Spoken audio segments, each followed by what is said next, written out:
the first Sunday after Christmas Day, and, as fate would have it, the very first Sunday in the new year of 2023. Now, after they had left, an angel of the Lord appeared to Joseph in a dream and said, "Get up, take the child and his mother and flee to Egypt, and remain there until I tell you. For Herod is about to search for the child to destroy him." Then Joseph got up, took the child and his mother by night, and went to Egypt, and remained there until the death of Herod. This was to fulfill what had been spoken by the Lord through the prophet, "Out of Egypt I have called my son." When Herod saw that he had been tricked by the wise men, he was infuriated. And he sent and killed all the children in and around Bethlehem who were 2 years old or under, according to the time that he had learned from the wise men. Then was fulfilled what had been spoken through the prophet Jeremiah. A voice was heard in Ramah, wailing in loud lamentation, Rachel weeping for her children. She refused to be consoled, because they are no more. When Herod died, an angel of the Lord suddenly appeared in a dream to Joseph while in Egypt and said, "Get up, take the child and his mother, and go to the land of Israel, for those who were seeking the child's life are dead." Then Joseph got up, took the child and his mother, and went to the land of Israel. But when he heard that Archelaus was ruling over Judea in place of his father Herod, he was afraid to go there. And after being warned in a dream, he went away to the district of Galilee. There he made his home in a town called Nazareth, so that what had been spoken through the prophets might be fulfilled. He will be called a Nazarene. Matthew's Gospel, chapter 1, verses 18 through 25. Steal away. Hark the herald angels sing, glory to the newborn King. If ever Herod had heard that song, it would have chilled him to the bone. We three kings of Orient are. So had the Magi announced and introduced themselves at Herod's royal court, seeking word of the place in which the promised king of the Jews would come into the world. Herod, that vengeful master of disguise, concealed as best he could his lethal intention. He shared his hollow hope to worship the child and implored the Magi to inform him of the child's place of birth, should they find him even in a place one might least expect. The 3 wise men could not discern what Herod had blackened out in his heart. Wise but unseen, the Magi took their leave of Herod's seat. They made their way in solemn camel's gait from Herod's royal portals toward the house of bread, the little town of Bethlehem, an easy trek from the seat of power in Old Jerusalem. In time, they found the child they had prayed to see, a babe so small, and from the surroundings of stall and beast, they could at least detect the low degree that cradled that harmless, God-fated child. When they took their rest that night, they listened with restless spirits to the urging of whispered warnings not to return along the road they had traveled, to find the babe nestled beneath the star, its beacon light shining over Bethlehem. But the wise men had not dreamed alone that night, for the urgent sounding of alarm had also reached Joseph to take his wife and her infant boy and travel south and west toward the land of pyramids and sphinxes, seated in royal repose, staring beyond the silted sands. Mary tried as best she could to make her comfort on the narrow back of that dutiful donkey. She held the babe tight against her breast, and Joseph took the donkey's reins in one hand, and with the other he dangled a lantern toward the ground to draw no man's attention as they slowly, quietly turned south and west to steal away from Bethlehem. In the east, the star that once had burned so bright began to dim before it vanished out of sight. And over Bethlehem there arose a weeping wail, as soldiers Herod had dispatched for the grisly task entered home after home with a terror of torchlight to snatch away the newborn children, the newborn sons. The pitiless soldiers put the sinless babies to the jagged sword and the razor-edged dagger. Rachel grieved and groaned over her dead children in the pitch-black night. The walls and streets in the house of bread smelled of tears and blood, a bitter brew born of Herod's will in his lust for power. But Herod could not stay the hand of God. The babe he sought to destroy had stolen away under the cover of dark into a place no Jew would ever dare to look.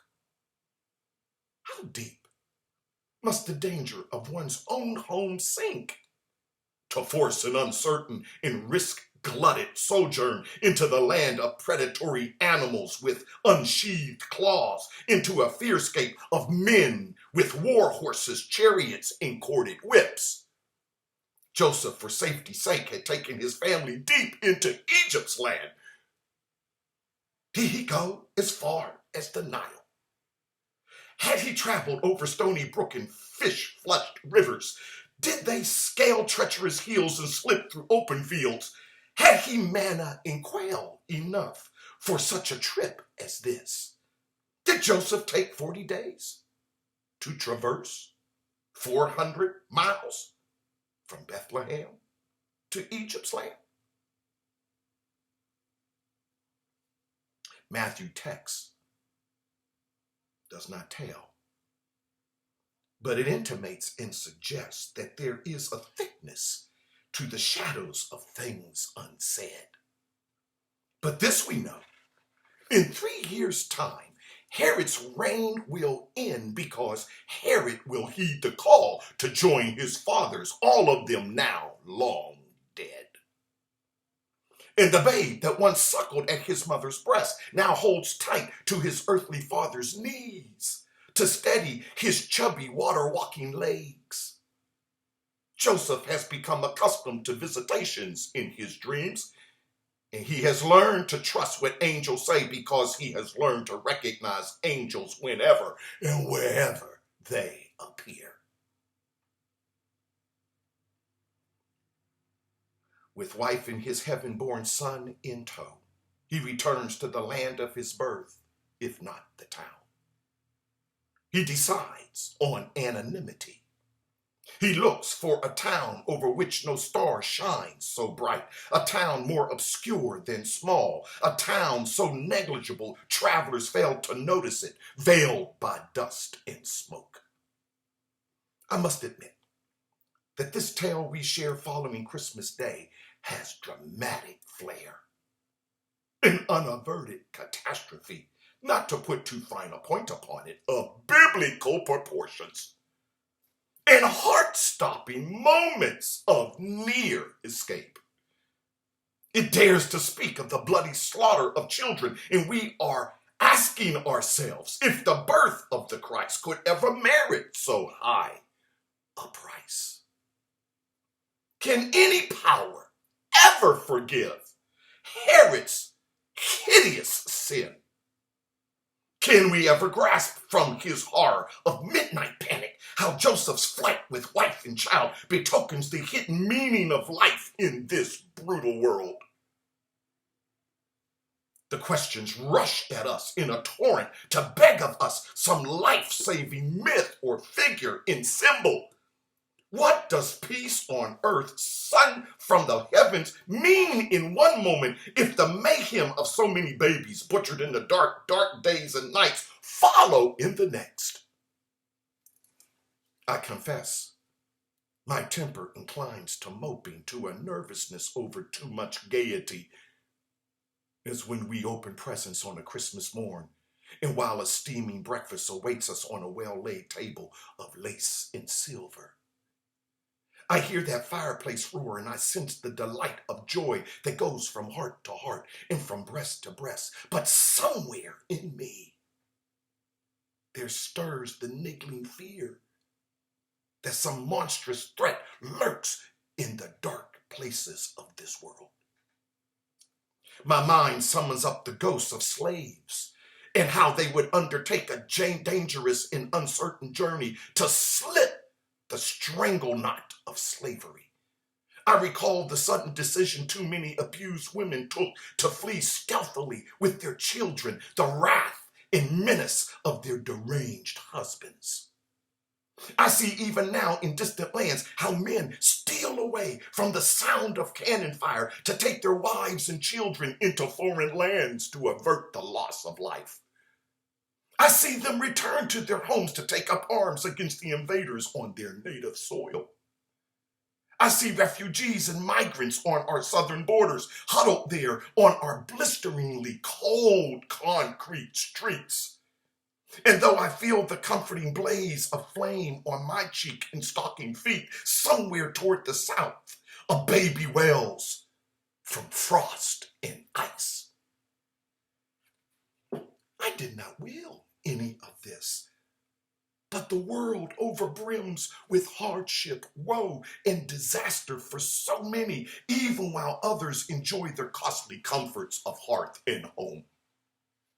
I suppose, at last, that the Christ is joy to the world, a world so far gone because God comes to us, vulnerable, threatened, and bearing all the risk we know all too well.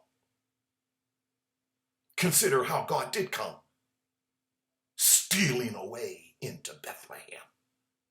Look at the risk God ran, speaking to a man of God's plan to be born of a virgin, no less. The plan required that Joseph would not do what all of us would have done, to disregard the dream as only a dream. I suppose people obey their dreams and myths alone. Angels? Angels? Did someone say angels? Angels stole away into Joseph's sleepy reverie to whisper warning and direction to secure the baby and his mother. But I suppose again that people hear angels in myth and poetry, and there they stay. But then it is a likelihood, dreams and angels. I should think more certain than a runaway slave stealing away into freedom land.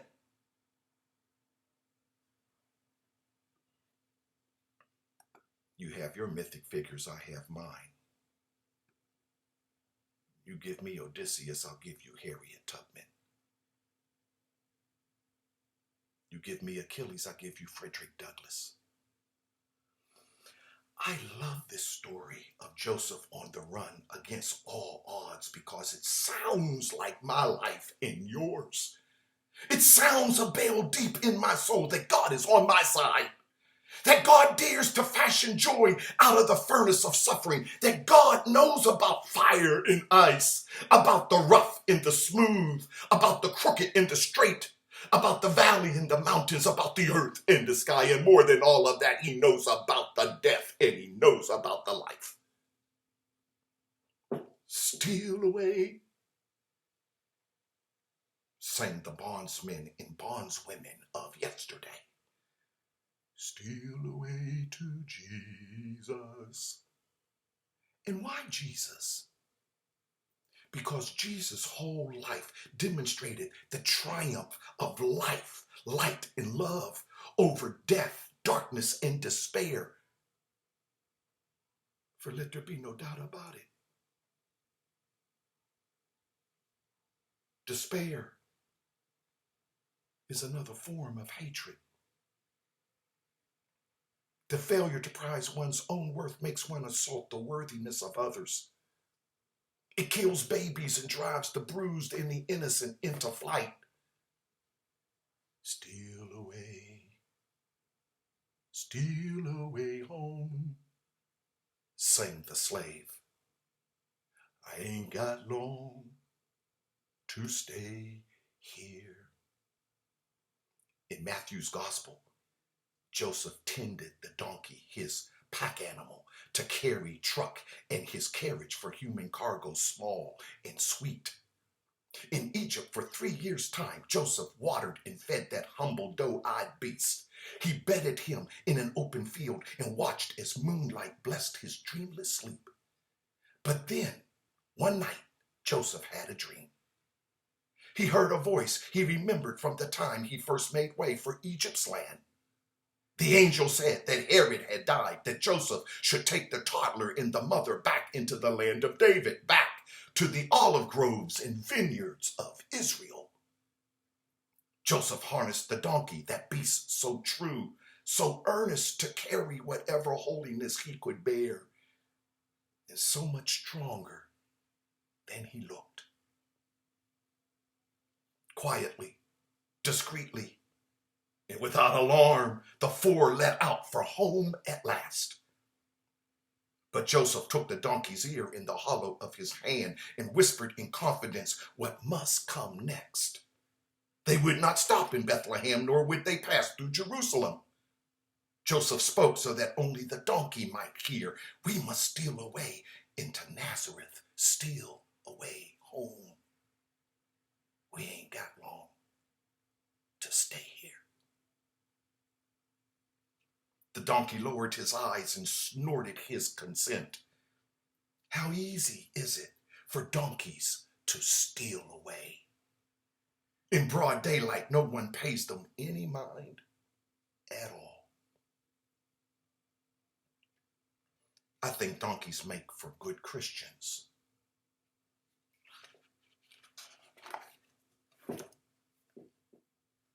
I hear you asking why. They carry God. Not in an ark, nor in a box. They carry God on their backs to steal away into the hearts and souls of men and women as far away as Staunton land. Amen.